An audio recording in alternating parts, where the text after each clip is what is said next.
এখন কিছুদিনই শীতকাল আসবে আর বাজারে অনেক রকমের শাক আসবে।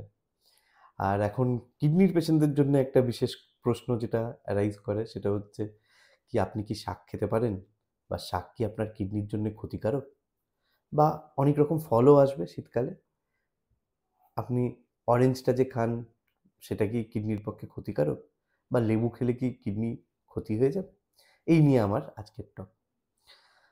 আ এখনই কিছুদিন আগে আমার কাছে একজন পেশেন্টের রিলেটিভ আসলেন। সে বলল কি, "বাড়িতে আমরা শাক আনা বন্ধ করে দিয়েছি। কারণ আপনি তো বলেছেন শাক খুব কিডনির পক্ষে ক্ষতিকারক। ওইজন্য আমরা শাক খাওয়া সবাই বন্ধ করে দিয়েছি।" তো ১ম জিনিস এটা একদমই করবেন না। শাকটা বা এই যে আমি কথা বলছিলাম কি লেবুটা, এটা কিন্তু নরমালি কিডনির পক্ষে কোনো মতেই ক্ষতিকারক না। একজন নরমাল মানুষের জন্য এটা খুব ভালো জিনিস যেটা শরীরে অনেক রকম হেল্পফুল।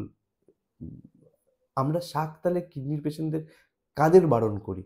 বা কখন কিডনির পেশেন্টদের মধ্যে শাক বারণ করা হয় বা লেবু বা আ কমলা লেবু এই জিনিসগুলো বারণ করা হয়? এটা ইউজুয়ালি সিকেডি স্টেজ 5 এ হয়। যখন কারো কিডনি ফাংশন 15% এরও কম হয়ে গেছে বা কারো ডায়ালিসিস রিকোয়ারমেন্ট হচ্ছে। এখন এদের মধ্যে কি হয়, কি পটাশিয়াম নামক একটা লবণ সেটা শরীর থেকে বার হতে পারে না। যেহেতু পটাশিয়াম বার হতে পারে না, ওইজন্য যে সমস্ত খাবারে পটাশিয়ামের মাত্রাটা বেশি থাকে, সেগুলো হাইপারক্যালেমিয়া বা পটাশিয়াম শরীরে বাড়িয়ে দিতে পারে। যেহেতু এদের মধ্যে পটাশিয়াম বেড়ে গেলে হঠাৎ করে হার্টের উপর প্রবলেম হওয়ার সম্ভাবনা থাকে, ওইজন্যে আমরা এদের মধ্যে শাক বা এমন ফল যেগুলোর মধ্যে অনেক রস আছে সেগুলো খেতে এভয়েড করতে পারি।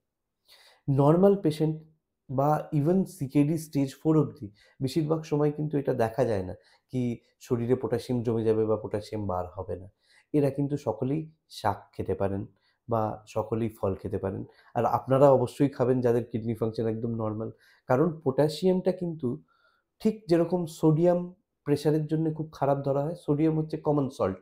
কমন সল্টে যে এ সল্টটা আছে সেটা হচ্ছে সোডিয়াম। সেটা কিন্তু প্রেশারের জন্যে খুব ক্ষতিকারক, প্রেশার বাড়ায়। আর ঠিক তার বিপরীত পটাশিয়াম কিন্তু প্রেশার কমায়। ইট ইস আ কার্ডিও প্রোটেক্টিভ এজেন্ট, হার্টের জন্যে খুব ভালো। তো ওইজন্যে শাক বা ফল যেগুলো হাই পটাশিয়ামের সোর্স এগুলো অবশ্যই খাবেন নরমাল লোকেরা। এগুলো কিন্তু কিডনির পক্ষে খারাপ না। আর কিডনির পেশেন্টরাও সবাই এটা বন্ধ করে দেবেন না। আপনার টেস্ট করাবেন।